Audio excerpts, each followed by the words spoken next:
I'd rather create something that others criticise than create nothing and criticise others. If you have high quality product behind the bar, it's like a weapon. It's not about the figures, it's about who those figures are. The Hospopreneurs Podcast. I'm going to drink this beer. Yeah, let's crack them. With James Henderson.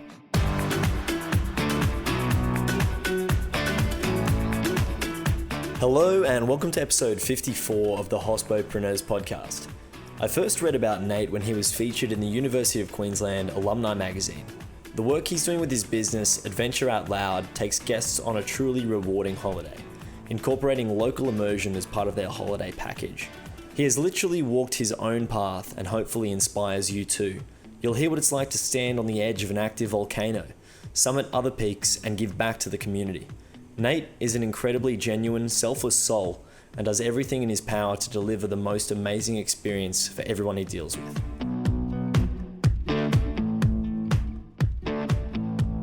Hello and welcome to the show, Nate. Thank you. Thanks for having me, James. No worries at all, mate. No worries at all. I like to open the show by asking what your crazy hospitality story is. Yeah, that's a good question. So I suppose I'm in the adventure game a little bit more than hospitality, so I haven't spent a whole lot of time, pouring beers or anything, but I do have a great story from when I was in the Congo in January. I was climbing the world's largest volcano, and this dude I met on the walk up had decided he wanted to propose to his girlfriend. Yes. And so we were talking on the way up, and he's like, man, I need some help. I'm really nervous. She's turned down the last 3 dudes that have asked her, to get married. I'm like, no problem. I got this. I'll help you out. So I brought this little bottle of champagne. So my job was actually, after he gave me the thumbs up, to run up and, pour the champagne for them. So Yeah. standing on top of the world's highest volcano and just looking down with this beautiful lava everywhere and pouring champagne and sharing it with those guys, that was a pretty crazy special story. That's awesome. I love that story. It's active, that volcano too? Yeah. So it's the largest lava lake in the world.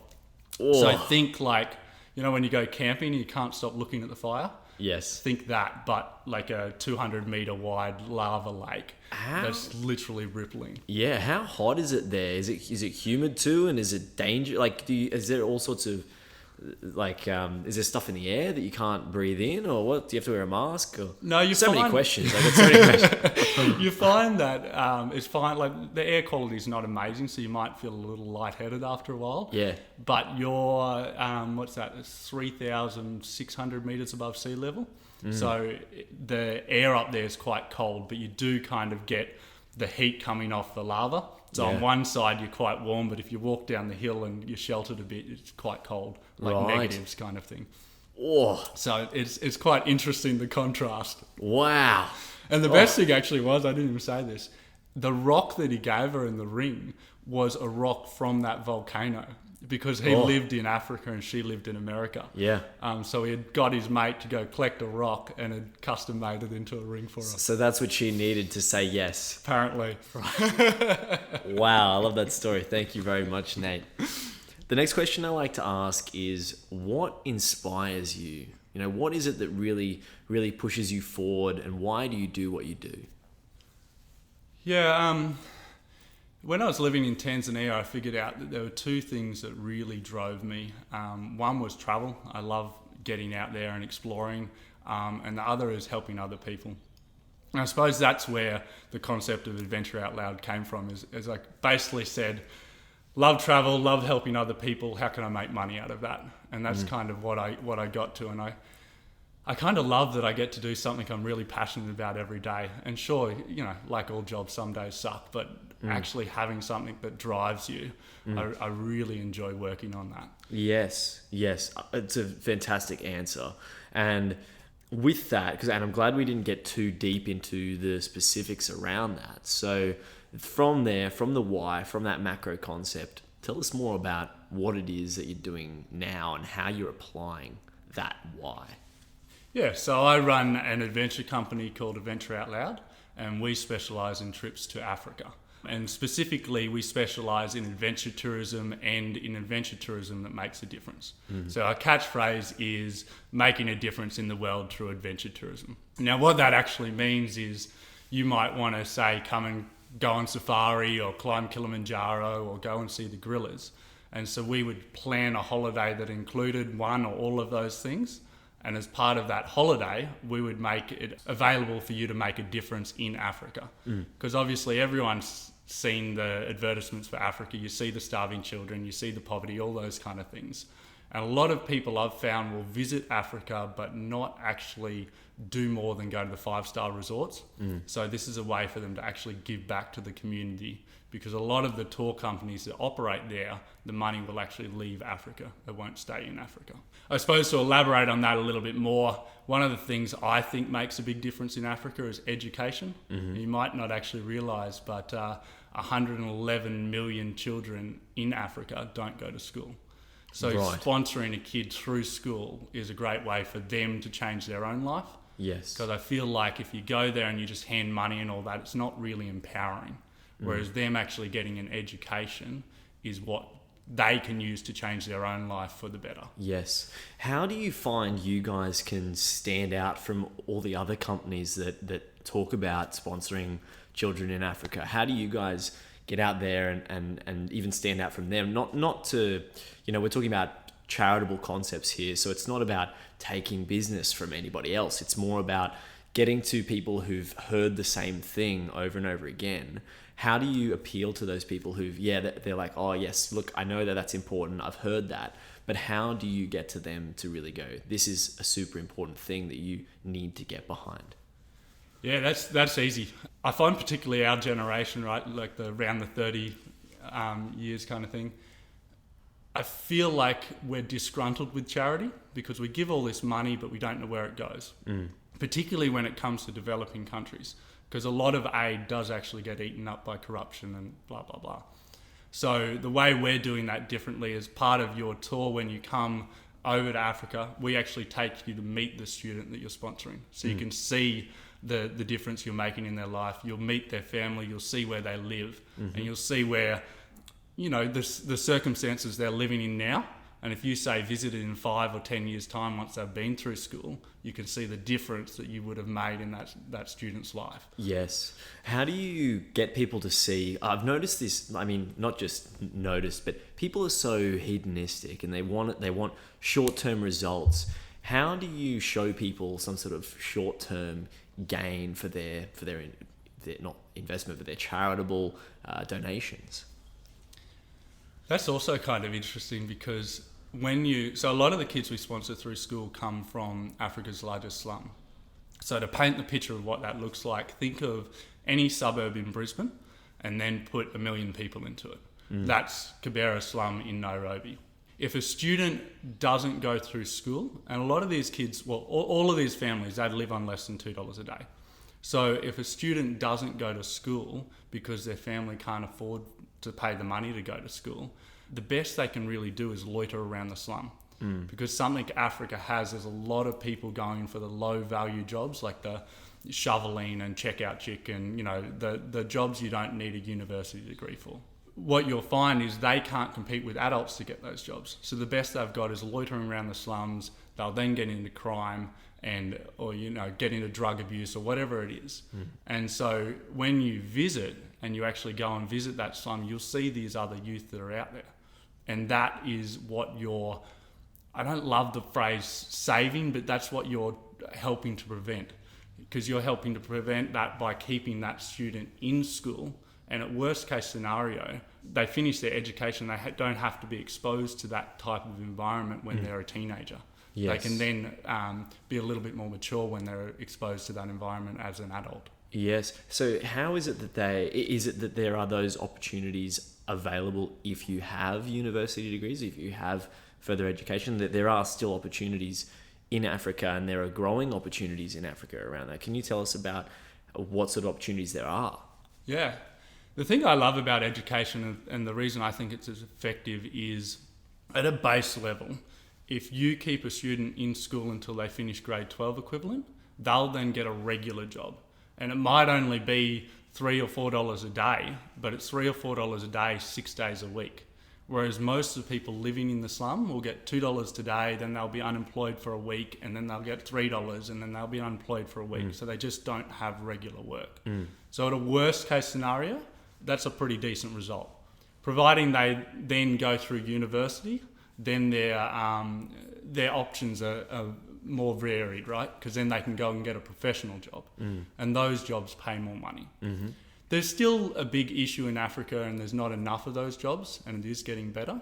But the great thing is that, right, when you get an education, you can think more laterally. So then you can have the confidence to go and start your own business or start your own career, or maybe go overseas and do some more study in Australia or America or Europe or that kind of thing. Yes. And the other thing I really love is educated people know how to vote, and corruption's a massive issue in Africa. So if you educate more people in Africa, my hope is that they'll vote for the right people to get into government, and those right people will start making the changes that need to be made. And even if I go a little bit further, particularly for the female listeners, a girl who doesn't go to school generally will be married by the time she's 15. So if nothing else, you're prolonging that, so she would be old enough to choose who she wanted to marry, and particularly be old enough to then have children rather than having children at 15, 16 kind of thing. And the statistics show that educated people have less children. And that's a huge issue. Like, some countries in Africa have 7 or 8 children per female adult. Whereas if an educated female has 2 children, you're already making a difference there. Like, there's just so many avenues that education can help with in Africa. Yeah, so obviously if population is growing in inverted commas, the wrong areas, then obviously there are all sorts of problems that can occur. That problem is not just specific to Africa as well. That's happening all over the world. Correct. Is that there are population issues in lesser educated demographics, and these are much wider global issues that we need to address too. And are we the correct people to be addressing them? Who is the correct person to address them? Maybe everybody is. I know that I just asked a few questions in that one. So I might digress to the next one, actually, or progress to the next one. Along your journey, you've obviously done so many incredible things. Do you want to tell us about a couple of stories, maybe around some of the places that you've gone or things that you've done? Yeah, so one of the things I love about Africa is there's just so much exciting stuff that happens over there. And what I mean by that is it's kind of the randomness. So when you travel in Australia, like, we've got rules, things tend to move the way they should. People even drive the way they should, generally speaking.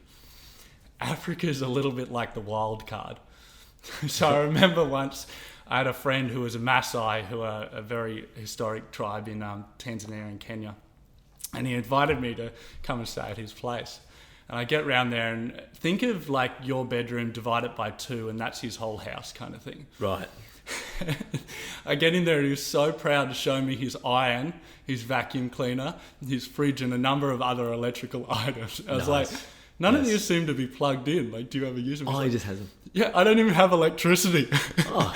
But he's just so proud that he's got these things someone's given him. They're absolutely useless, but, they clog off his whole house. Just things like that are really, really awesome experiences. Yeah. Some of the best experiences I've had are in Ethiopia. I went there in 2015 and I was trekking out in the mountains, and I like to travel like a local. So I went to the bus stop at 4 a.m. The sun wasn't even out. I'm sitting there trying to figure out which bus to get on. Someone helped me get the right bus, and then I was waiting. And these guys come up to me and they just wanted to chat. And I was sitting there having some breakfast and some tea, and before I know it, they've ordered breakfast for me, paid for it, wouldn't take any money for it, and just wanted to have a chat. It was awesome. And another one was I jumped out of one of these local buses and I dropped, it's probably about $20 worth of local currency. And this old lady grabbed it, jumped out of the bus and chased me all the way down the street and gave me back the $20. Oh, awesome. Like, I couldn't believe this because she was quite clearly very poor. And for her to be able to jump off a bus that she'd then, have to pay to get back on, and chase me down the street was incredible. I could not believe that. Yes. Oh, fantastic. What happened next? Did you give it to her? Or... I feel like I'd be like, man, you can keep it now. I did actually try to give it to her, but she Yeah. wouldn't take it. That was I don't even know what the word, but the pride of the lady that she wouldn't even take it. She just wanted to do a good thing. Oh. And she wouldn't even let me buy another bus ticket. So What a lovely lady. It was incredible. Yeah. And this is one of the things I love about traveling in Africa is most people would think of Africa and like shudder, because all we hear is Somali pirates or the massacre in Sudan, or all these bad stories that we get on the news. And sure, they exist. However, there's so many more good stories that you don't even hear about. Like if I share one more, I was in Rwanda in January, and there's a bit of a mix-up with the hotel. I jumped out of the car and left everyone else in there, and I left my most valuable bag on the back seat. And when I came back out, all the bags were out of the taxi. So I thought, all the bags are out of the taxi, fine, pay the taxi, away he goes. Still on the back seat is my most valuable bag. We're talking like $5,000 cash in that bag. Yeah. Taxi driver brought it back the next morning.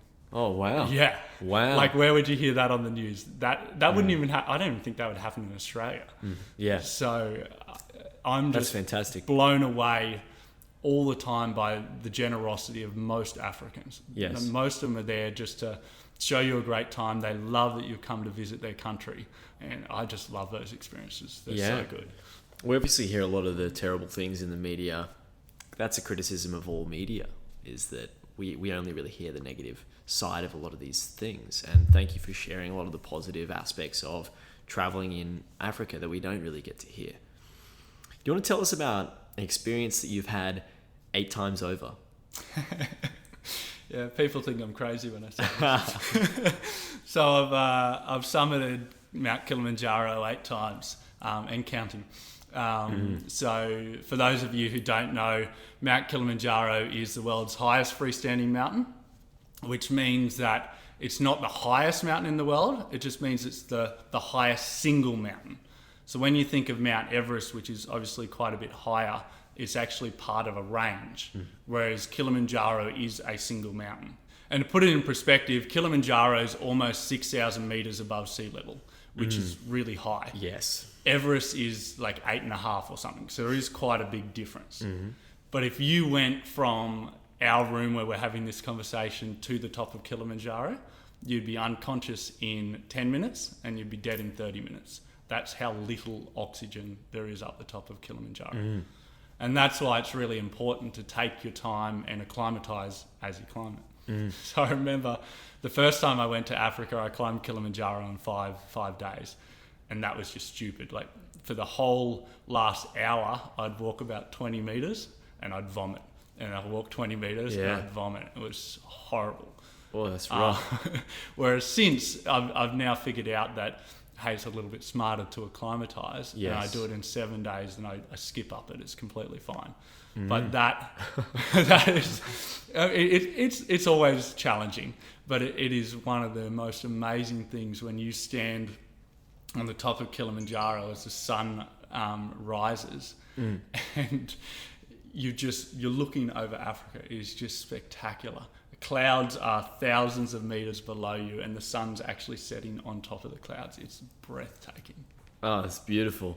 What? Oh man, there are so many questions there. What sort of fundamental principles do you use across the board that apply to business, that apply to fitness? And how do you apply them in other areas that you apply yourself? One of the things I love most about physically challenging things like Mount Kilimanjaro is they teach you just to keep going. And that's what I've really found valuable with starting at my own company is most businesses fail just because, I think anyway, I don't know if this is correct or not, but I think just because people aren't determined and dogged enough just to make it work. And sometimes it's really hard. You just have to get in there, roll up the sleeves and just make it work. And that's something I've really learnt both from business and from Kilimanjaro and all the other challenging things I do. Yes. And that's one of the things I love about taking people up Kilimanjaro is I've taken people up who've lost 20 kilos as part of their climb, so quite overweight people. For them, they get to day one and they think, I'm done, I'm gone. And then you just go, just hang in there, sleep, wake up the next day, they get to day 2, the same thing every day. And then getting them to the top or to whichever level you get them to, and them realizing, hey, I can actually do a lot if I put my mind to it. That's a really special thing to learn. Yes. So I think that's probably the number one learning I've learned from all of the things that I do. They obviously leave with a lot more than a thumbs up or a high five at the top. Yeah. This is a memory that you'll remember forever, but you can also implement in other parts of your life. Something That came through even in the way that you described why you're doing what you're doing and what you do is this idea around, I'd like to connect it up with customer experience. And we're both in service industries, and that's why what you're doing really appealed to what the Hospopreneurs podcast is all about. So how do you provide an experience for everyone who comes along with you on one of your adventures? How do you provide an experience that they're going to remember and really take away lessons in their lives? Yeah, I think that's a great question, and I think you've nailed it in the point that it's all about customer. And that's the way I look at it. I try and treat it as, if I were the customer, what would I want? And that's how I kind of approach creating experiences, right down to when I'm planning itinerary, right through to when I'm actually leading, because I lead all of our tours at the moment. And I find that's really useful because if you can put yourself in someone else's shoes, then you can kind of relate to how they're feeling. And that's exactly the same. Like even if you're down to pouring a beer for someone or setting a table for someone, it's those little things that make a huge impact. So the things I do are making sure you've got a little bit of music at the right time. So I find something like Kilimanjaro, again, that last hour of every day is a little bit painful for people. So I normally crank up the speaker, I put on some old tunes, and we can all sing along. And before people know it, they're actually at the camp. And so what you've had is just a great day. You haven't had 4 hours of good day and then 1 hour of bad. You've just had a great day. Yes. And I find that's how you really tweak a customer experience so they just really enjoy it. Yes. It's interesting because obviously being so physically intensive, I can see similarities in nightlife where a lot of my experience has been, and it's particularly difficult for a lot of shift workers and nightlife workers, bartenders, security, hospitality professionals who work in nightlife, because it is so physically demanding. How do you think other professionals in the hospitality industry can learn from what you apply in what you're doing? Yeah, that's a tricky question. I mean, there's definitely aspects when I'm working 17, 18 hours a day. Sometimes I get that it's really tiring, and sometimes you're a little bit short and flat and you don't really want to put that extra effort in.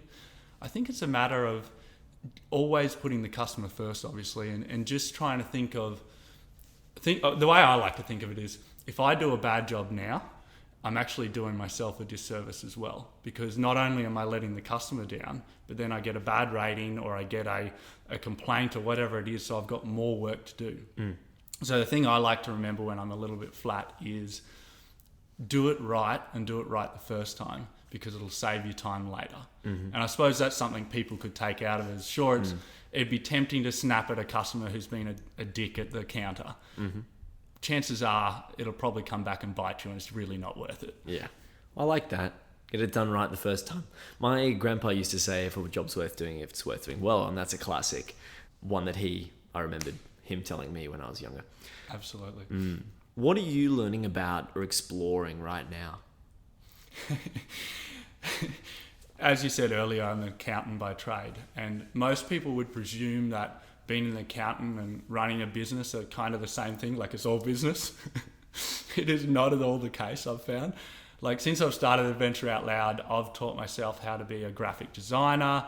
I've designed a whole website, which should be easy, but I've found really difficult.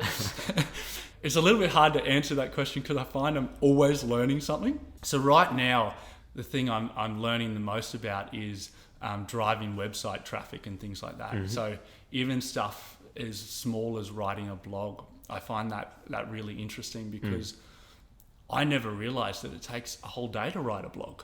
So I'd read someone's blog and be like, yeah, that's all right. But I didn't value that probably took him a day or two to write, or her a day or two to write. So I'm really enjoying that learning curve of the value of what people produce. even when I'm going to buy things, I see it from a different perspective, because I can now appreciate how much effort that person put into whatever I'm buying. Yes. And I found that really cool. Even today, I saw a friend of mine post about saying that they look at the value as how much time they invested to produce something. Currency in the form of time. You know, how much time it saves them. Even like companies like Uber and whatnot, you're effectively paying for time. You know, time to be saved rather than going on public transport. So time is an interesting way to look at currency as well. And then we could get into the philosophy of currency and I suppose monetary economics, which I thoroughly enjoy, but I won't bore every listener. So I find time funny, like particularly with planning a holiday, right? Like even I like to jump on there and I like to get the cheapest holiday, and I'll spend forever looking for the cheapest flights. But if I factored in the 4 hours that I spent to get $50 off, like I can earn more than that in 4 hours. That's right. That's right. And I find it really funny with planning people's holidays, because people will be like, so we make about $1,000 on someone who comes with us. It might seem like a lot of money for a 3-week trip and blah, blah, blah, but it takes a lot of time to do that. So if you sat down and planned an African itinerary, I guarantee you'll spend at least a week planning our itinerary. And so if you factor in a week of your wages, that would be more than $1,000 for most people anyway. And you wouldn't get the same experience anyway, because we know it. Like that's what we do. We're experts at it. Yes. So I find it really interesting when people bring that kind of up, and that's what I've learnt from this journey, is to value that someone needs to make a profit, and they need to make that profit because it takes them this time that you don't consider. Yes. Which I thought is really cool Yes. out of the learning. Like even think about your like this podcast, right? Like this takes you a lot of time to sit here and have this conversation, and then to edit it, and then to get it up and promo it and all that kind of stuff. Like people will see it as a 30-minute or 45-minute or whatever podcast, but it's actually a 5-hour process. Yeah. And I think it's easy to forget the hard work that goes into something awesome. Thank you very much. I really appreciate you saying that. Thanks, Nate. And I didn't ask Nate to say that. Thank you. Free plugs. Cheers. So where are you innovating? Tell us about Hospopreneurs is all about creativity and innovation in hospitality. What is it that you're doing to innovate in the field that you're in? Yeah, I mean, we're an adventure travel company in Africa. So the thing that we're doing that's different to most companies is really that charity component. And the reason why we're doing that, I suppose, is it comes back to that education again. There's about 62 million people that visit Africa every year. And so the way I look at it is really simple. If 62 million people sponsored a kid through school, in 2 to 3 years, Africa's kids would all be in school and we wouldn't have that problem. And then in 10 years, they would be demanding change. They'd be demanding politicians that weren't corrupt, blah, blah, blah. We could walk through the whole process. So that's what I'm really loving with what we're being innovative with. The other thing I'm really trying to do is everyone comes to Africa for the big ticket items. Like you come for the Kilimanjaro or the Safari or Victoria Falls or Gorillas, those big, awesome things. What I'm trying to do as well is, as part of people's trip, they obviously want that, but also giving them something a little bit different and a little bit off the beaten path. So one of the things I love doing even more than Mount Kilimanjaro is there's this volcano. It is really hard to climb, so it's only for fit people. But you are literally walking up overnight, and you'll start at about 11 o'clock, you'll summit at sunrise. Right. And you're standing on the edge of an active volcano looking down 2.5 kilometres to the ground, basically straight down. Nice. It is epic. Yeah. And on one side, you've got the Ngorongoro crater, which is possibly the best safari in the world. Then you've got Kilimanjaro. Then you've got Serengeti, which everyone knows. Yes. And no one knows about this volcano. But to share that as part of an itinerary and some of the waterfalls that are around the base of that is just awesome. I love taking people off the beaten path with those kind of things. Yes, that sounds fantastic. Can you see all of those things from the summit?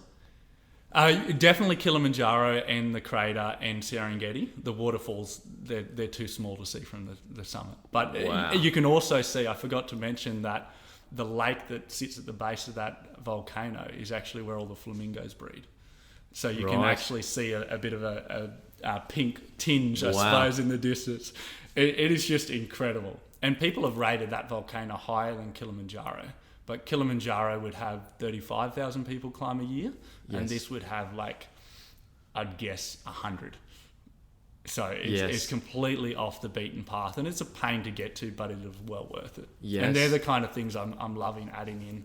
The other thing I love adding in actually is this charity component of our trips adds so much, because when you either sponsor or fundraise a sponsor and you put that little bit of effort in or that little bit of money in, and you come and realize how much impact it makes, that whole experience adds so much value to your trip. Like when you then go and cook lunch with the family, it's different. It's not like you're a stranger in their house. You're actually part of that community. And I'm finding people just love that. Like that is off the charts with our ratings. It's so good. Yeah, that's fantastic. How do you deal with ratings? You mentioned you'd had to listen to Adrian's episode earlier on, an earlier episode in the show. And feedback was the predominant topic that we had in that. How do you take feedback on board and then use that feedback? I don't love leaving feedback until the last minute. Like a lot of people don't seem to fill out the questionnaires you give, and they particularly don't like them if they're too long, right? We want to be quick and short. So I like doing it at the end of every day. So generally as we're sitting around the table, you just have a chat. Hey guys, what did you like today? What didn't you like? What could we do better? That kind of stuff. And I like noting down that feedback. Obviously, we still have a formal feedback at the end, but I find I get a lot more value out of the conversational feedback than I do out of the formal feedback. And I think a lot of listeners could probably find that as well. As I actually really love when I'm out at a restaurant and someone comes around and just goes, hey guys, how's things going? Is there anything we could do better? Or, ask for feedback, and they want a conversation because you know that they're searching it out. Whereas when they throw a bit of paper at you and say rate 1 to 5 or something, it's kind of generic. Yes. So it's a lot more personalised. Yes. So that's one way I like to get feedback. I must admit, it's always a little bit hard when you're so invested in something to get bad feedback. But again, I find I've just got to put that out of my mind and go, this person's actively trying to help me get better. So take that point on and treat it seriously. Yes, I might even use some of that with my staff as well. It's an interesting way to do it, because how do you make it personal? How do you make people feel like you care about them? It's a really important question, and I have my own answers. I'd love to know your answer to that as well. And listeners at home might have an idea if they're managing people as well. How do you make people feel like you care about them? The only answer I have to that is care about them. Absolutely. Sorry. And that might seem kind of obvious, but you can't fake being real. And people will get it. Like if we have a real conversation, you'll get that I'm being real. Yes. If I'm faking it, I'm just doing it to go through the process, you'll get that as well. Yes. So if you actually sit down and you legitimately care about someone, or you care about their feedback or whatever it is that you want to get, they'll get that and they'll give it to you.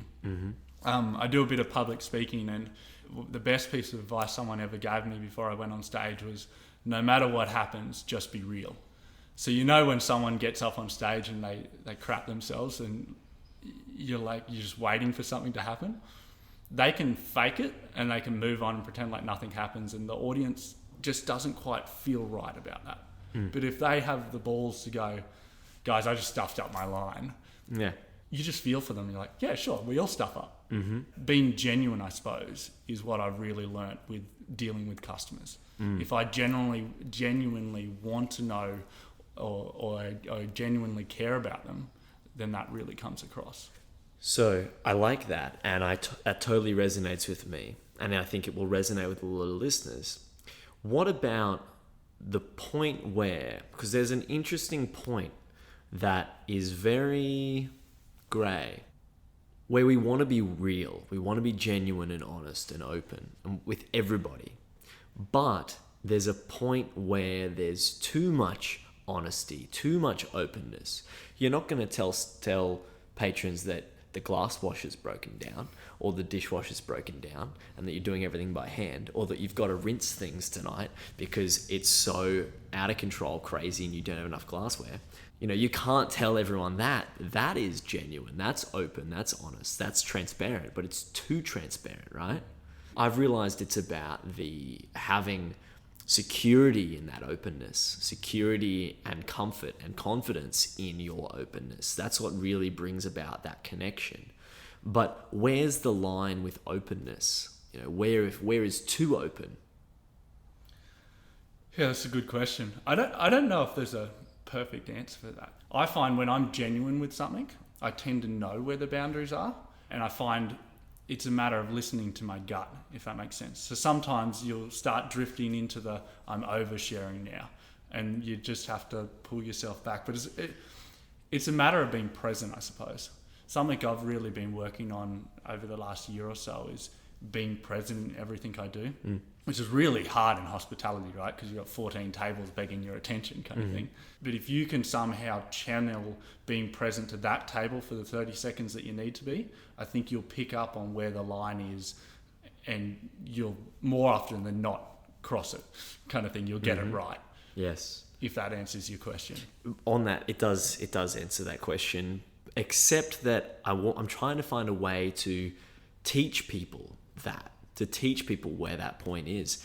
And I'd love to hear at home if you have any answers as well. Please let us know, because I'd like to comment on that. Try to find a point at which people are being too open, how to teach them to pull it back, or teach people to be more open, honest, transparent, more present. That's what I love about high volume service, is that I make myself present with every patron. It's literally, presence to me is making the other person the center of the universe for the moment that you're interacting with them. If they feel like they're the center of the universe to you, then they feel valued, appreciated, loved. I think that that's what presence is really about.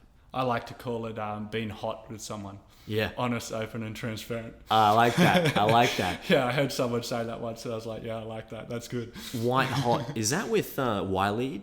Yes, it is. Yeah. Wiley, yeah. Did you work with those so guys? I, back in school years ago, I went to a school captain Wiley conference. Yeah, me too. Okay. There you go. Yeah, I did the same conference back in school.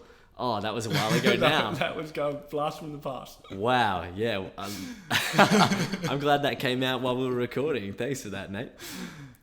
I think the other thing is also, I feel like society's got to a stage where we value things more than time or people. And something I always appreciate is when someone gives me their time rather than a present or something. So I know particularly from dating that if I buy a girl a really expensive present but I don't give her any time for the year, I'm still in trouble. Whereas if I don't buy any present and I give her a whole heap of time, I'm actually in a better position. And I find that I can use that concept with my customers as well, is sometimes just spending the time to have a conversation with them or give them a call rather than send them a text or an email is a lot more personable. With that, I just read The 5 Love Languages by Gary Chapman. Have you read this book? I haven't, no. It's a fantastic book, and it comments on exactly the point that you just made there. And I'd love listeners to read this book as well. It tells you about the 5 different love languages of words of affirmation, physical touch, receiving gifts, quality time, and acts of service. So he lists all of those things and explains that everyone has their primary love language. We all respond to all of the love languages, but ultimately there's one that really fills up the tank, the love tank. And so what you might have been noticing with people that you've interacted with is that quality time has been their love language, that gifts hasn't necessarily been their love language. Maybe your love language is quality time as well. And so reading this book just sort of gave me, and I believe has given many people, it's a bestseller, a lot of insights around how we express love with people in our lives. I found that really valuable with those sorts of concepts as well, ones that you've just brought up now. So for anyone listening, I highly recommend you read this book as well, The 5 Love Languages, because it's been incredibly beneficial to express that love to everybody. And it's not just expressing love isn't an intimate love. It explains that in the book. And he's a Christian and writes about a lot of Christian views which don't necessarily resonate with myself, but I take away those sorts of concepts to express in my own way. So I highly recommend this book. I love the love tank. That's a good The love terminology. tank is a great one, yeah, because it fills the love tank. Yeah,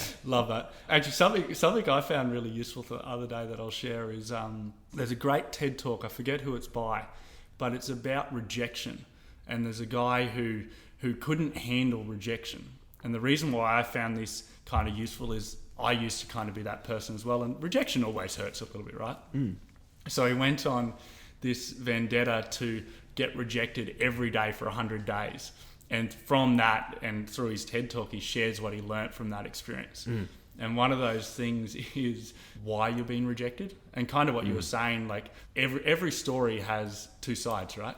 So I might see it this way, but you'll see it a different way. And one of the great examples he had was he walked up to a stranger's door and said, "Can I plant this flower in your backyard?" And the guy goes, "No." yeah, Which he'd naturally go, "Well, that's because it's weird, blah, blah, blah." yeah. And he learnt by saying why he could get a yes out of it. And Nice. the guy goes, "Because my dog would just rip it up, go across the road to whatever her name is. She loves flowers and she'll love it." Nice. So he got a yes out of that. And I learnt a lot from that kind of TED talk of being comfortable with the feeling of rejection. Yes. And trying to figure out the other side so that you can understand it. I think that's really important, particularly with feedback and customer experience, right? Is just because we think we've done a really good job doesn't mean they do. So try and find out why they think the way they're thinking so that you can understand it.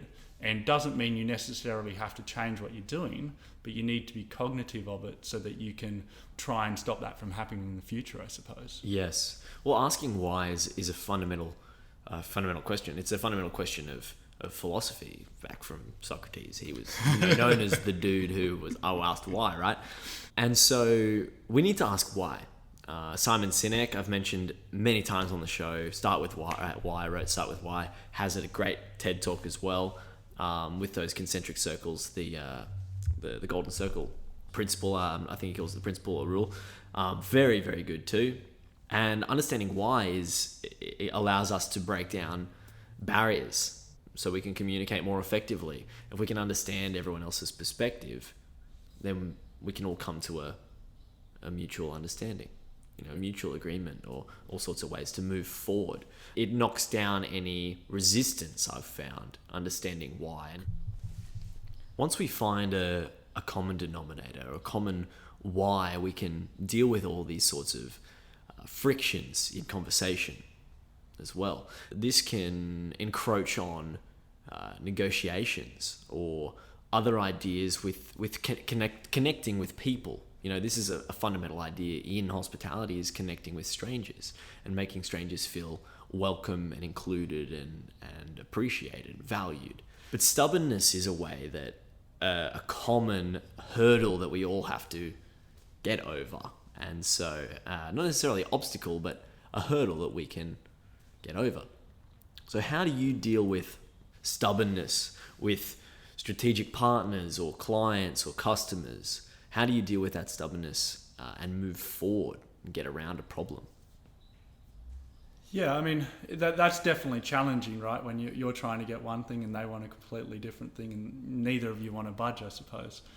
I think for me it comes down to being transparent, and even though this doesn't always work with negotiating, so you have to be a little bit careful, I suppose, but also being prepared to be a little bit vulnerable and just say, look, I can't give you that and this is why, and open up a little bit.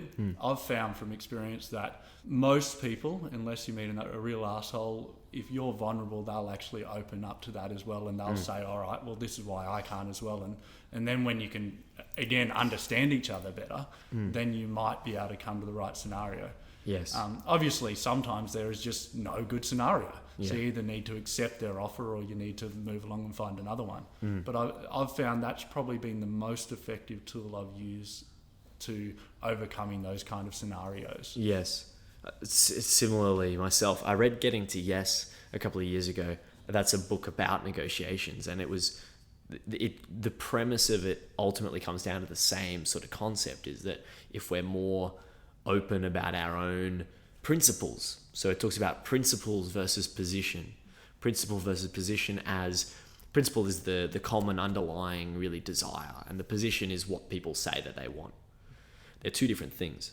And if we can understand everyone's principles, the why behind what they're saying, which is this concept that I'm now pulling the previous discussion on why into, if we understand the why, we can all have much better outcomes with negotiations, with customers, with clients, with strategic partners, with everybody. So asking why is a fundamental question that everybody should be asking as often as possible, I believe. I agree. And I suppose following on from that, one thing I've learned just with general communication is if you say, I feel, no one can rebut that because no one can tell you how you should feel. But if you say you're being too harsh or something like that, they can rebut that. Whereas if you say, I feel like you're being too harsh, they can't tell you what to feel. So I find that's quite good as well. And it softens the languaging around whatever you're talking about. Yes. And that's a hostage negotiation technique that they use. And that's kind of where I picked it up from. And it's very effective. Yes. I love reading books on those sorts of things, negotiating. And there's a book called Lie Spotting. That was a great book by Pamela Myers, which was very, very good too. That was all about understanding all these concepts around lying and human communication. Very fascinating book as well. Obviously, I read a lot of books. But another concept from these sorts of books that I've applied is using and instead of but. Love that one. I've found that one really important as well, because as soon as you say but, people forget about the thing that you said before that, and only the next thing matters to them. People try to, do compliment sandwiches or, all these sorts of things for feedback and whatnot. We're back onto feedback, I guess. But using and is one of the most important things I've found, because it ties it all together. It doesn't discount the first thing that you said. It's all important. Let's do an example of that for a customer, I suppose, or for someone listening. Let's say it's January 1st. I'm a little bit overweight, and I make this goal of going to the gym 5 days a week, kind of thing. And then it gets to winter, and all of a sudden I've been doing great, but now it's cold. So my goal was, I want to go to the gym 5 days a week, but it's too cold. So all of a sudden it just takes your focus off what you're actually aiming to do. Whereas if even in my head I say I want to go to the gym 5 days a week and it's too cold, I'm no longer focusing on the cold. I'm actually focusing on my goal. And I've found that from a self-motivation point of view, that really works. Isn't it funny how one word can make such a big difference? Yes. And it's so interesting. I sit and think about language and the philosophy of language all the time. But I won't get carried away here, because I'd like people to focus on the next bit that I'm about to say. What's your creative process? How do you make your ideas a reality? I think I'm very much a workhorse. So if I've got an idea, I'll just work as hard as I need to. If that's 24/7, I'll just do it, kind of thing. Something I'm learning is that that's not always the most efficient or effective way to do things. So something I've been working on recently is actually stepping back and planning out creativity, kind of thing. So for example, if I want to create, I do a lot of graphic design with brochure design and itineraries and all that kind of stuff. If I want to actually create a new itinerary, I'll sit down and I'll think about what my end goal is first, and then I'll step back from that, which makes common sense. But I think too often I go, that's my end goal, awesome, let's go do it. And I don't actually plan out the processes between now and then. So that's something I've found really useful recently. Sometimes, particularly with business and as entrepreneurs, like most people listening probably are, is you come up with these great ideas. You're like, that's going to be awesome. And make so much money out of that. And then you just go for it without giving it proper thought, I suppose. Yes. I'm not a big believer in 50-page business plans and all that rubbish that sits in the drawer and no one uses. But I am a big believer in just thinking about it, sleeping on it, and then if it's still awesome in a week's time, kind of thing, then you've probably got a winner and give it a crack. It's interesting because it's not totally emotionally based, but it's not totally logically based either. Yeah. So I think you do need to find that balance, because if it's too logical, no one's going to buy into it. Like, people love a story, people love emotions, whether we don't want to admit it or not. But if it's too emotional, then you'll just get caught up in the emotion, and you know, Just it could chase just be shiny nothing. things. Exactly. Yeah, which a lot of creatives do. It's a problem with a lot of creatives is that we chase shiny things.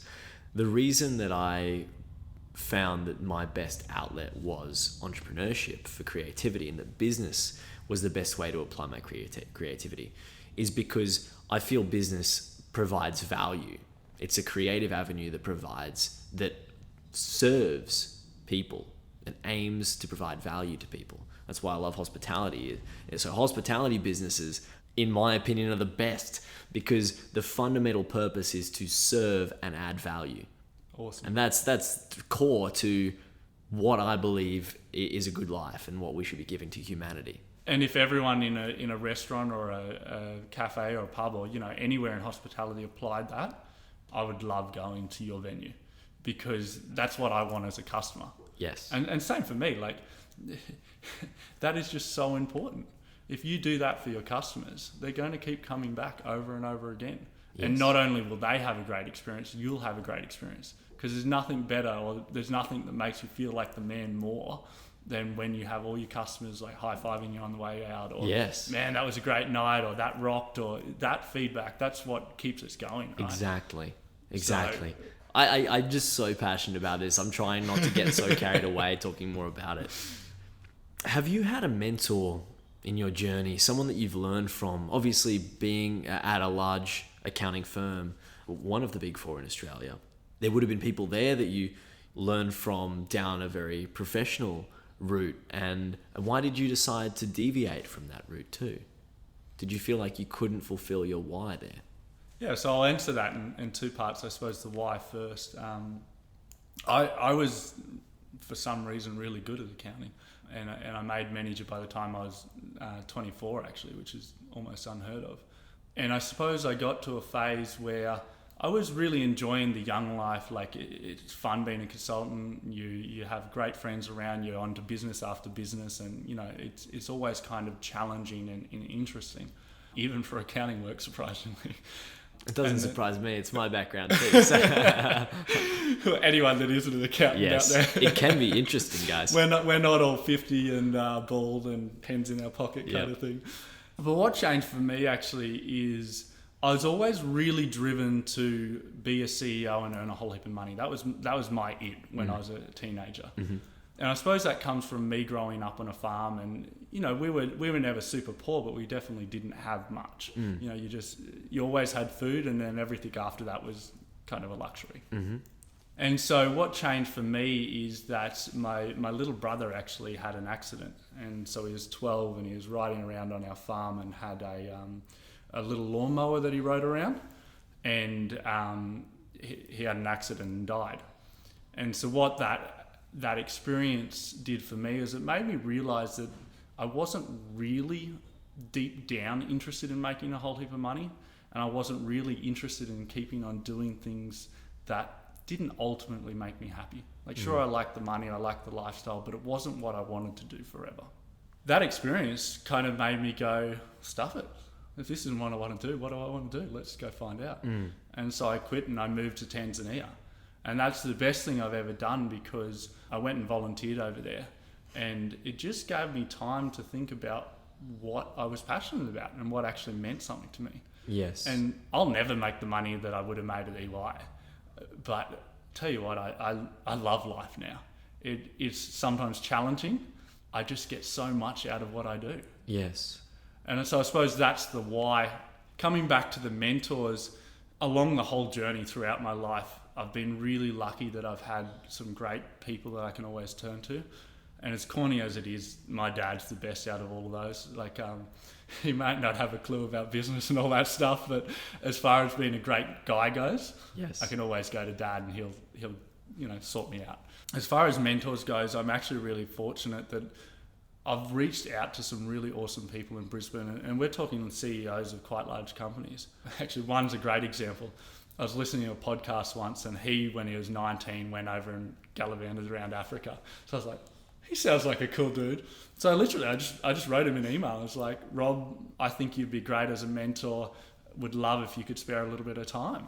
And from those conversations with him, I've got a whole heap out of it.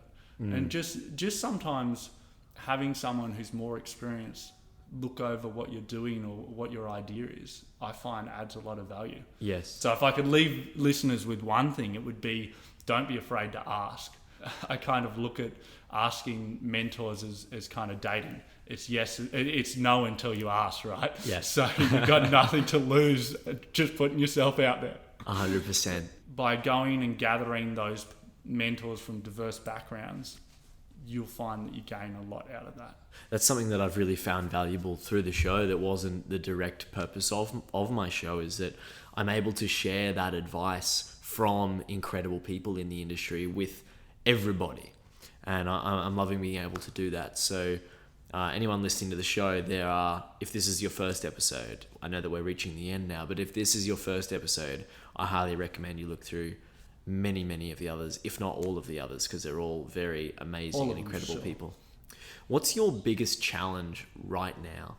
Biggest challenge right now, Adventure Out Loud is only 3 years old, I suppose, or not even. So our biggest challenge right now is finding customers, same as every company. And by that I mean not just converting customers, but just getting leads and traction. And I want thousands of people viewing the website, and we only have a few hundred kind of thing. So that's our biggest challenge right now. And I must admit, an accounting background is quite different from a marketing background. So I haven't yet cracked that nut. Yes. So that's my biggest challenge, is getting our story out there to people, getting them to visit our website, and then pick up the phone, drop an email or live chat or whatever it is, reach out and just say, hey, that's kind of cool, how can we collaborate, or this is what you can do for me, or whatever else. So that's our biggest challenge. Yeah, fantastic. What steps are you taking to learn? You mentioned earlier that you're looking at like web traffic and learning about those sorts of things.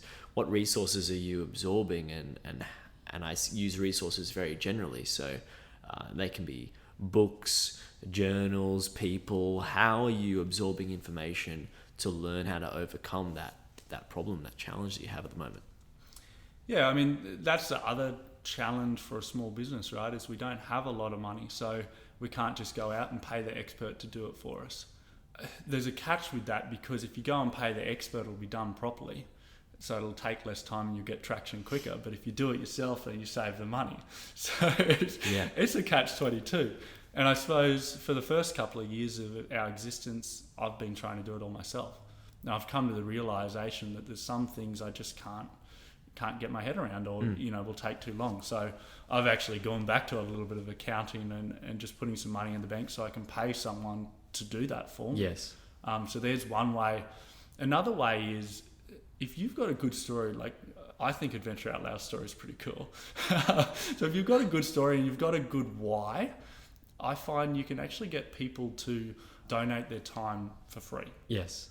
So I'll give a huge shout out to Joe, who's our marketing manager. Joe's worked with us for a bit over a year now. And, we've paid her a little bit for that time, but nowhere near what she's worth. And she's done incredible work for us. Yes. And she did it because she resonates with the why of us putting kids through school. As a mum, that resonates well with her.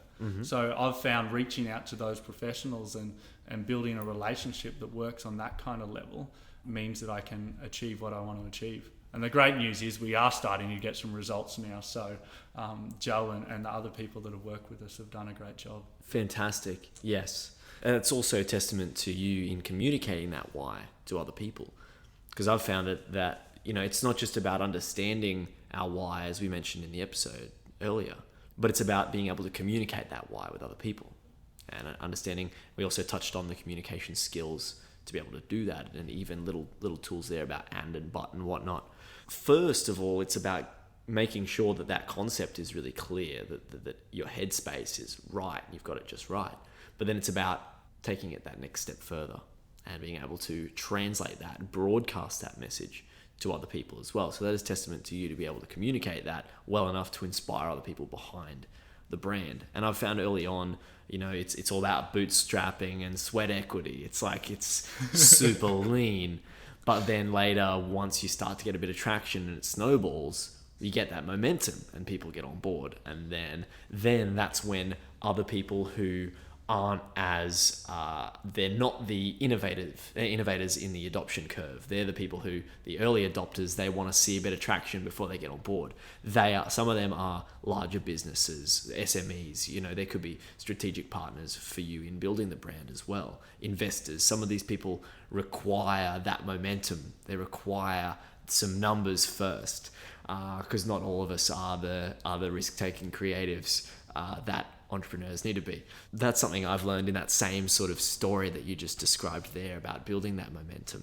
This is really cool to see. I'll add to that as well, and I 100% agree with what you're saying. It's not only important to communicate the why at the start, it's actually really important to keep communicating the why. So even with it, my relationship with Jo and her working for us, it's something I haven't done well at times, and as such, she's lost a little bit of motivation at times. And so re-communicating that why and getting her back on board, and she's just an example, is actually really, really important. And I suppose the reason I bring that up is particularly for our customers. Like, our customers might really resonate with why we started the business, but will they in a year's time? Will they just see that you're an awesome restaurant or something like that? So re-communicating with them and keeping those touch points, I think, is really important. That's a very, very good point to make, because a lot of new venues, you lose that shine once they've started running for a little bit longer. I mean, you said they keep communicating their why, but how can they even reinvent themselves? How can they, without changing the decor or doing an incredibly, an entirely new renovation, how can they reinvent themselves in the minds of patrons? Do you mean reinvent their why, or their why stays constant and they want to reinvigorate, I suppose, the people coming to their restaurant? The latter, yeah. The latter. I would think that if that's the case for someone, it's probably a matter that they either didn't communicate it very well up front, or they haven't continued to communicate it. One of the best things you can do is, I think, nearly any organisation, is create a community around your organisation, right? And by creating that community and getting that community buy-in, which your community say your customers, that's how you succeed. So for someone who needs to reinvigorate their customers, I suppose it's a matter of finding a way to tell that why again, whether that's, getting them on a mail list or having some special event that doesn't make any money but shares the why, or some form of advertising. That's probably how I would go about it. Yeah, I guess the channel to communicate that why is that's the thing that changes. I see it as appendages. They're almost like marketing in different channels are just different appendages. Like you obviously podcasting is one, audio content, you get a video, blog, all sorts of, even different social media channels work differently too. So there's all sorts of different ways to connect with people, but that core message, that core why is going to be the same across the board. As long as people understand that, I guess that's what you're saying here, is as long as that why remains ignited, it's a flame that's ignited, then it doesn't really matter how it gets across. And I say that tentatively, right? Because there are better and worse ways to do that. But as long as that core foundation is strong, then you can build from that. If that's weak, then the whole thing's weak. Correct. Yeah.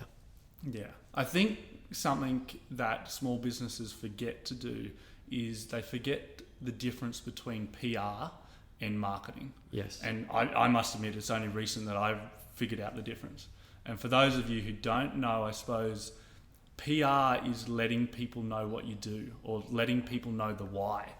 It most likely will not result in direct sales, but it is incredibly important. I use "but" intentionally there. Marketing is going out and looking for direct sales. So they're two very different things. I find when your back's up against the wall and you want to just get money in the door, I particularly focus on marketing, when you actually also need to remember PR, because your marketing might save you right now, but your PR is what's going to keep you around for the long term.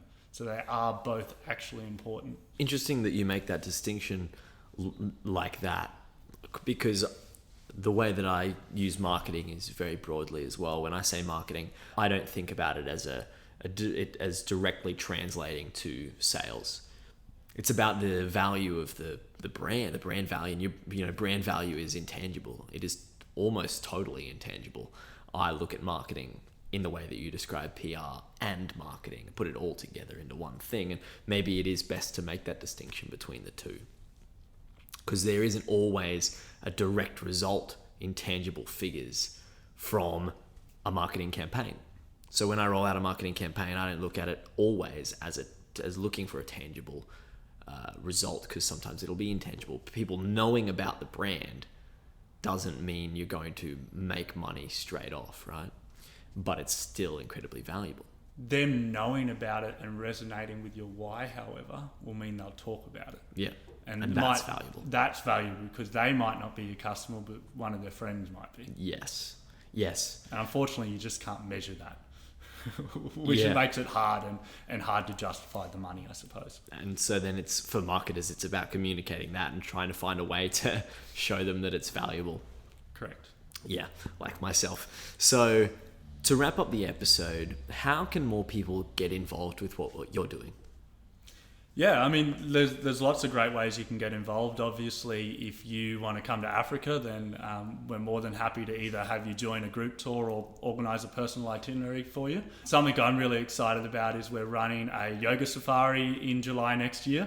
So you don't have to be a yogi to come on this. This is just kind of, I find people get a little bit tired after sitting in a car bouncing around all day looking at animals. So this is a way to keep it exciting. So you do a few hours of safari, you come to a few hours of yoga or spend some time by the pool, and then you go do some more safari, which is great. And then there's probably people out there that like the piece around education. So even if you don't want to come to Africa, reach out to Adventure Out Loud, and we're more than happy to connect you with one of our charity partners so you can sponsor and make a difference that way.